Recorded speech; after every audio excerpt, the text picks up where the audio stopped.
सैयद मुस्तफ़ा कमाल हमारे साथ मौजूद हैं। Thank you so much for being on the program. APS वाक़े का मैंने जिक्र किया मुस्तफ़ा कमाल साहब, जब मिलिट्री कोर्ट्स कायम की गई थी तो उस वक्त की MQM ने उन पर तहफ़्फ़ुज़ात का इजहार किया था। अब भी सिविलियंस के मिलिट्री कोर्ट्स में ट्रायल को सुप्रीम कोर्ट ने कल अदम करार दे दिया है। MQM का क्या मौक़िफ़ है इस फैसले पर?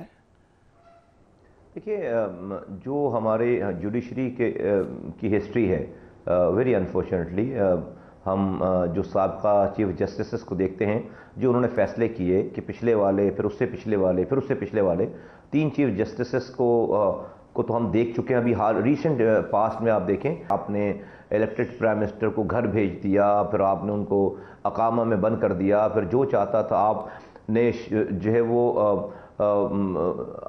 अब क्या नाम है उनका, अब्बासी साहब जो पिंडी वाले हैं, उनको आपने इलेक्शन से एक रात पहले आपने उनको जो है एफिडीन केस में आपने उनको 7 साल की सज़ा दे दी, क्योंकि जो शेख रशीद साहब को आपको फेवर करना था। आई मीन इस तरह के फैसले आए कि अदलिया पे से तो बिल्कुल एक आम आदमी का को बहुत ज़्यादा अच्छा एक्सपीरियंस नहीं रहा। असल में हमारे यहाँ पर्सनैलिटी ड्रिवन सारे इदारे हो गए हैं कि अगर इंसान अच्छा आ जाए। अब आज के जो चीफ जस्टिस हैं उनका पूरे पाकिस्तान पर एतमाद है कि वो अनबायस हैं, वो जो है वो कोई उनके पर चार्जेस नहीं हैं, वो कोई इन्फ्लुएंस नहीं लेते। तो ये जो इदारे हैं, और ख़ास तौर पर सुप्रीम कोर्ट जैसा इदारा, वहाँ पर कोई पर्सन स्पेसिफिक उसकी पॉलिसी नहीं होनी चाहिए। अनफॉर्चुनेटली ऐसी पॉलिसी रही है। और फिर इस आज के हालिया चीफ जस्टिस साहब को भी आज यहाँ तक पहुँचने में, चीफ जस्टिस बनने तक के रास्ते में कितनी दुश्वारियाँ उनकी अपनी जुडिशरी से आई हैं, ये उनसे बेहतर कोई और नहीं जान सकता। तो हमारे यहाँ कोई आइडियल किस्म का इंसाफ का निज़ाम नहीं है, इसलिए ऐसी ज़रूरत पेश आई। माजी में आपने वाक़े का जिक्र किया, विसाने का जिक्र किया, इससे सोच के भी जो है दिल दहल जाता है। तो इस वजह से हमारे यहाँ और जुड़ी यहाँ से सिविल इदारों से कोई इस हवाले से, जो टेररिज्म के हवाले से या बड़े केसेस के हवाले से तो फैसले नहीं हुए, साल फैसले नहीं हुए।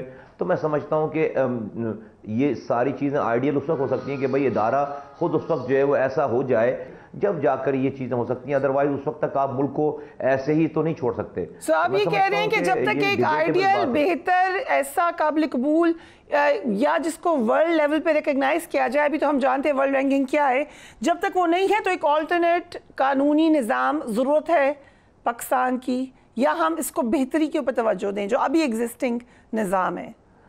बेहतरी एग्जिस्टिंग जो है वो बेहतरी एक दिन में तो नहीं आ जाएगी। आप उसको पैरेलल बेहतर करते चले जाएं, लेकिन मुल्क चलाने के लिए आपको इस इदारे की ज़रूरत भी मैं समझता हूँ कि है।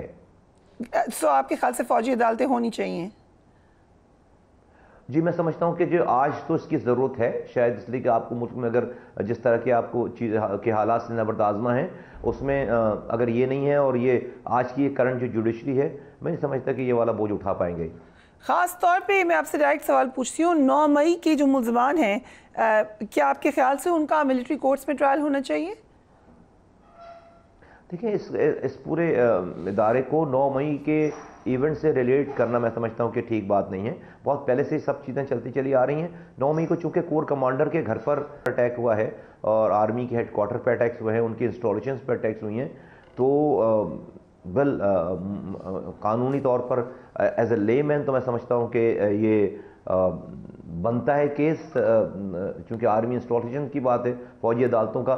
लेकिन इस पर कानून की डिटेल क्या है, टू बी वेरी ऑनेस्ट, मैं इसके ऊपर मुझे इसकी डिटेल्स से मैं आगाह नहीं हूँ, मैं या एजुकेटेड नहीं हूँ इस हवाले से। तो जो इसकी कानूनी क्या पेचीदगियाँ हैं या कानूनी इसकी क्या राय बनती है, I am oblivious to that actually, to that detail.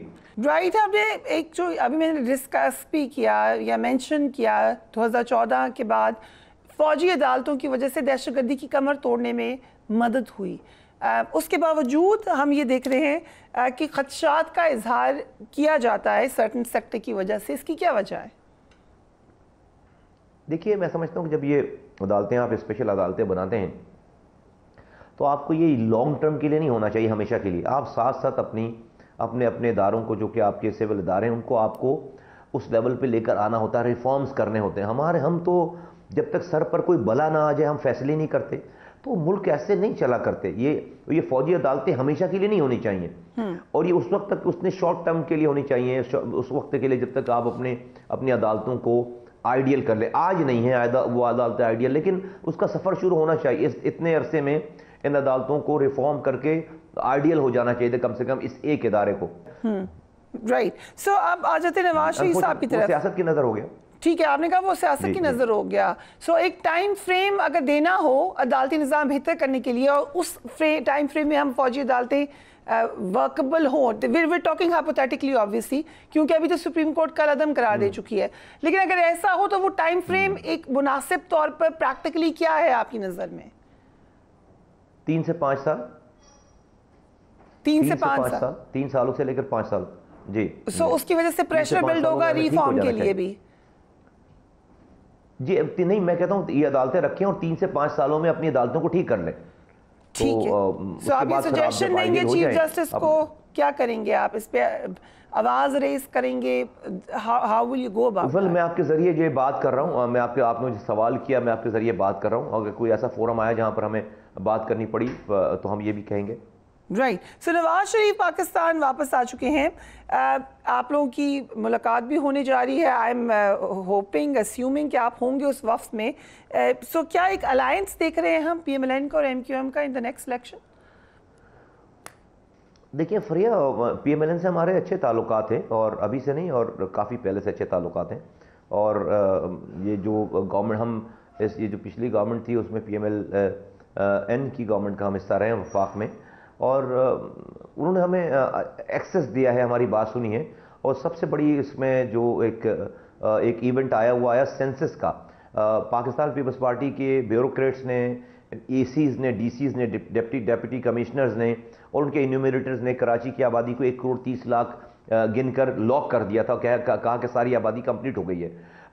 ये वफाकी हुकूमत थी PMLN की, और मुझे ये कहते हुए कोई आर नहीं है जिसने, जो अगर किसी ने किरदार पॉजिटिव अदा किया है तो उसको हमें इतनी ज़रूरत है कि हम उसका बमांगे दौल उसका इजहार भी करें। ये अच्छी बात है। एक मिनट, क्योंकि थोड़ा सा मुझे रिमाइंड कराने दें। मेरी शायद पॉलिटिकल हिस्ट्री उतनी अच्छी नहीं है जितनी आपकी है, लेकिन ये तो मेरे सामने की बात है कि कराची में मियां Nawaz Sharif as prime minister ने सबको बुलाया था, मशवरा लिया था कराची के हालात ठीक करने के लिए, फिर ऑपरेशन हुआ था, ये जो लास्ट टाइम वो प्राइम मिनिस्टर थे, और तब तो बड़ी तनकीद करते थे आप लोग PMLN पर।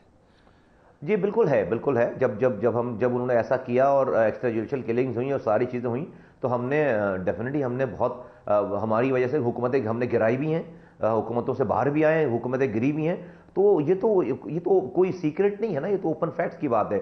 आज अगर जैसा हो रहा है जो माहौल है, मैं तो आज की बात कर रहा हूँ। कल खुदा न खास्ता कोई नेगेटिव रोल प्ले करेगी फेडरल गवर्नमेंट या इनकी पार्टी, तो हम उस तरह की बात करेंगे। लेकिन मैं समझता हूँ कि हमने बहुत ज़्यादा लर्न किया है सब लोगों ने, और पाकिस्तान अब इस तमाम एडवेंचरिज्म का मुतहम्मिल नहीं हो सकता।